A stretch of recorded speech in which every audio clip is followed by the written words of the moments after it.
What I wanted to do is put into conversation from a sociological perspective two of the most important 20th century public intellectuals dealing with war, peace, and violence. Erich Fromm, a German sociologist who studied with Alfred Weber, a critical theorist and a psychoanalyst, and then Noam Chomsky, the former MIT linguist and the great critic of the American empire. To do this, I'm going to start by reminding us a little bit about the long forgotten contributions of Fromm to public sociological thinking about war, peace, and Russia. And then I'm going to say a few things about what Fromm understood relevant to the current crisis that Chomsky does not. So Fromm was a great public sociologist, and he was also an influential peace activist of the 20th century. He was an early campaigner for nuclear disarmament. He confronted some of the major defense intellectuals in the United States who were arguing that, Herman Kahn in particular, was arguing that nuclear war was survivable. He was a human rights campaigner who gave significant money to Amnesty International in its early years. He had made a lot of money writing popular books. And he was a theorist of violence and war. And his writings and political engagement is relevant to the Ukraine crisis. He was a Marxist humanist born in 1900, but he wasn't that politically active until the mid-50s, when he got involved in anti-nuclear activism alongside his close friend, David Riesman, the Harvard sociologist. The organization SANE was a major anti-nuclear organization, was named after Fromm's book, The Sane Society in 1955, published in 1955. And it was fear of global nuclear war that mobilized Fromm into political activism in the first place. He was a major campaigner against the Vietnam War, and he was, in some ways, the Noam Chomsky of the 1950s and early 60s, or in some ways, Chomsky is the Fromm of today. One of the things that he argued that I think is relevant is he argued that Russia was a conservative great power, not a revolutionary Marxist threat to the world. This was in a period of McCarthy's period, where there was where the Marxist threat to the world was stressed by American elites. He laid this out in The Sane Society, and he also wrote a book called May Man Prevail in 1961, where he argued that this case. He was also a leftist thinker who was deeply critical of Mao's China, which like Russia, he also saw emerging as a conservative great power, more likely to dominate its neighbors than revolutionize the world.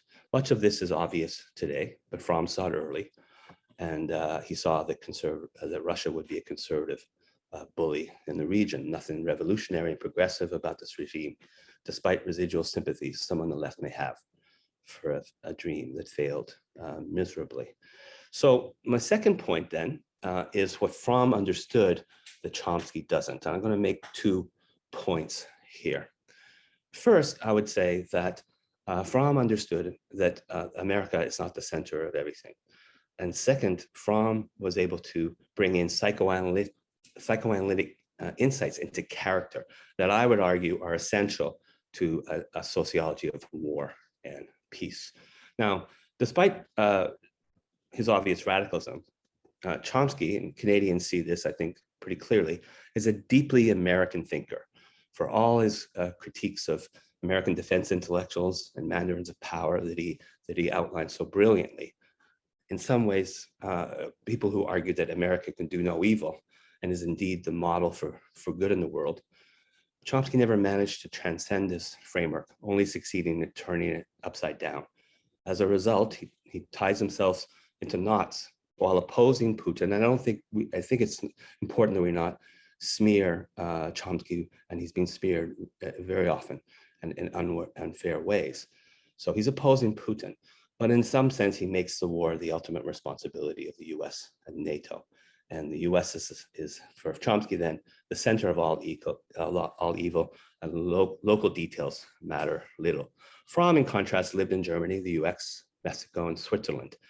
And his writings on American foreign policy always strike a better balance, seeing good and evil as existentially human forces, not national characters. He saw America both as a threat and a hope for the world. I think this is particularly important for American sociologists today, where this American-centric view, stressing American evil, is widespread and growing. It's an improvement on Cold War thinking and American exceptionalism. but thinking of W.E.B. Du Bois, an African-American public sociologist whose brilliant work is being rediscovered and canonized. So much of what he said about America in the 19th and 20th centuries is right on. But if one reads him on Lithuania, Latvia, and Estonia in the 1950s, it is blatant Stalinist era apologies for the Russian Empire. So American militarism must be fair game for critique, but for Lithuanians, NATO was part of the solution, not the problem. Very complicated, I know, but I think Chomsky's obsessive thinking on these issues gets in the way of the obvious. A sociology of peacemaking here cannot be a simple story of good versus evil. My second part of the problem that I want to stress is that he is philosophically opposed to a psychoanalytic perspective. And I would argue that a psychosocial perspective that Fromm helped pioneer, where sociology meets psychoanalysis, is essential for understanding both Putin and Chomsky's own obsessive reaction to this war. Drawing here on David Brooks, a moderate Republican thinker, New York Times columnist that American sociologists love to hate. That's a whole other sociological puzzle that we could come back at another time. But in March of this year, he said, Putin's identity politics are so virulent because they are so narcissistic, just as individual narcissists appear to be inflated egoists, but are really insecure souls trying to cover their fragility. Narcissistic nations and groups that parade their power are often actually haunted by fear of their own weaknesses. Narcissists crave recognition, but they can never get enough. Narcissists crave psychic security, but act in self-destructive ways that ensure they are often under assault. We can think of Donald Trump as well. This quote could have been taken directly from, it wasn't, but it's very similar to Erich Fromm's classic Escape from Freedom. And I would argue that Chomsky's bird-eye view of the world, all filtered through his justified anger at the US and Vietnam, Latin America, and Iraq, blinds him to this psychosocial level. We could all learn, I would say, far more from what I would call the neo-Frommian or psychosocial analysis of Putin as the man without a face, and the broader analysis of Russian totalitarianism offered by Mashegeshin and others. So to conclude, I want to argue that from a sociological perspective, I would say that Chomsky's fame and his outsider status with a massive countercultural following has boxed him into a corner on the Ukraine. Fromm did a better job of being both an insider and outsider critic of America, with ties to liberal elites like the great American public sociologist David Reisman. And there's a whole story to be told about Fromm's relationship with the American liberal establishment, but also working and thinking outside of that mainstream consensus. I would call it a certain kind of optimal marginality that Fromm had, both inside and outside. But Chomsky, I think, didn't manage that. And so for many young sociologists and intellectuals in Canada and the US today, I'm really speaking from a North American perspective. I'm enjoying hearing the perspectives on this panel, and I'm looking forward to the rest of the day. Many are taking a hardline anti-NATO and anti-war positions. I think from this angle, revisiting Fromm's positions on this can help us move beyond the negative consequences of Chomsky's decades-long dominance among radical intellectuals on these kinds of issues.